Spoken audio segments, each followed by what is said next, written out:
Joining me now to discuss more on these violent protests and looting and rioting, which is what they are, and the attacks on our brave police officers, a buddy of ours here on Real America, outspoken sheriff from Butler County, Ohio, Richard Jones. Hey, Sheriff Jones, how you doing? Doing fine. Thanks for coming on, my friend. Yes, sir. So you're right next door to Pennsylvania. We've all seen the video. We all know this was another tragic shooting. We know for a fact, facts of the case, that the family did say he was having some mental issues. Psychologists aren't sent out, counselors aren't sent out, cops with guns are sent out. Crazy man comes at you with a knife. You do what, Sheriff? What are you guys trained to do? You're trained to shoot. Listen, when you take knife courses and edged knife courses and swords, you have, the rule is roughly within 20 feet, you have to shoot. Within 20 feet, even if you do shoot, and they can still come and stab you. We've had instances throughout the country to where people were shot even further back than that. They still come in, they can still attack you and still stab you, even after they've been shot. It's not like in the cowboy movies or the movies on TV that you see with these actors where they shoot somebody and they drop right there. This is an incident where I viewed the videos. You can see the police in retreat. They come between the cars. They're both retreating back away from this individual with a knife. Very sad situation. My opinion, after seeing this and viewing it, it was a justifiable shooting. The police done everything they could not to shoot this individual, but they don't have to be stabbed in order to stop this, period. Right. You guys are trained to stop the threat. And we had an NYPD detective on yesterday, so the same thing. It's 20, 21 feet, whatever you guys are trained for. And it kills me, and I brought this up with the detective, that a guy running for the President of the United States thinks that cops should shoot him in the leg, which is what Mr. Biden said last week. Hey, man, we got to do retraining. Why don't we train him to, I don't know, gee, golly, you know, the thing, shoot him in the leg. But listen, that's a stupid thing to do. You're trained to shoot the torso, the biggest target, to stop the threat. It's in the cowboy movies and the movies on TVs and these fake movies. They shoot them in the leg. They shoot the gun out of their hand. That's not the way it works. Begin with, you're nervous if you have to pull your revolver, even though you're trained for it. You're a little nervous. And when somebody's coming at you to do bodily harm or kill or shoot someone else or stab them, you have to shoot to stop the threat. And it's sad. This is a sad situation. But the police officers done exactly what they were trained to do. They retreated as much as they could between the vehicles. The person had a knife. It's very sad. They had issues. But I talked to the psychiatrists and the people throughout the United States and through our community. The people that need help, the psychiatrists aren't taking new patients. The patients are paranoid to come out because of COVID. And on top of that, a lot of the clinics have closed down. We haven't seen anything yet in our country to these people that can't get any treatment are going to be totally out of control. And they're not going to send the psych doctors. They're going to send the police when people are threatened and scared. And that's what they done here. And then you have the looters and the rioters come out. It's not about the police officer. They're dragging TVs out of stores. They're burning stores up. They're bringing all these explosives in.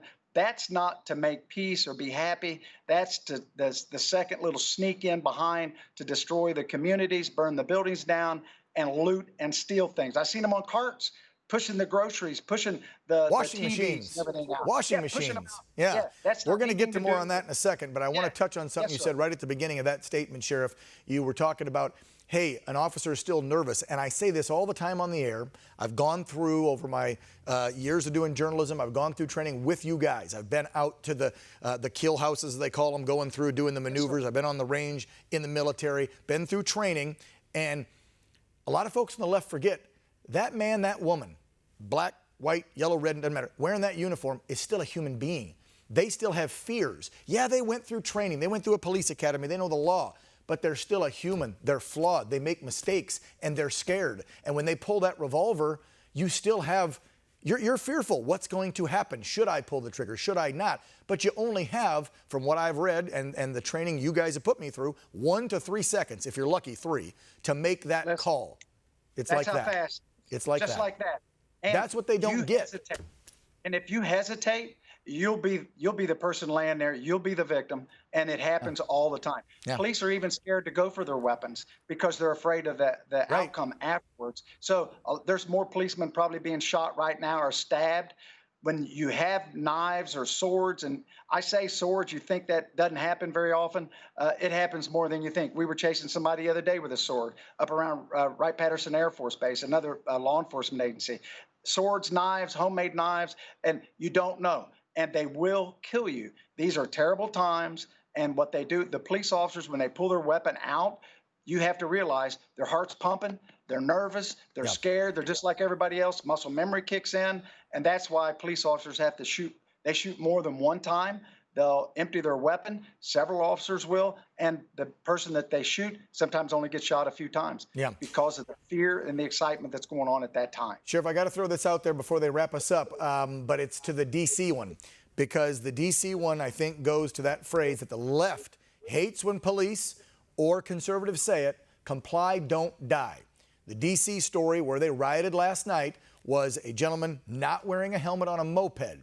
They began pursuit because he didn't pull over. He then went on a sidewalk, which is illegal. He could have put pedestrians in jeopardy. They could have been pushed out into the street or hit by his moped and injured or killed, so they gave chase. He continues to elude them, gets hit and killed, and now they're yelling racism from the rooftops. How in the hell is that racism? The guy didn't stop for cops. He was breaking the law twice. And then he gets killed, and it's cops' faults. It's not. That'll be in litigation for quite some time. Anytime you're given chase and they're up on the sidewalk, they're risking people's lives every day.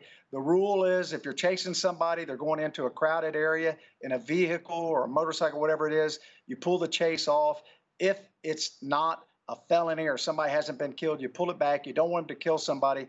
I haven't seen the video. We chase people, then we pull them off if it gets dangerous. But at times, the people that are in stolen vehicles, they get killed, they get injured, or they kill some innocent person. And it's a terrible time we're in. I give advice to people that are listening today: comply, comply, comply, comply. None of these things would happen if you would comply. Pretty simple. Everybody should comply. Thank you. That's a great way to end the segment. We love you. Sheriff Richard Jones from Butler County, Ohio, my home state, the Buckeyes. Thank you, Sheriff, for keeping it real, man. We appreciate it. Yes, sir.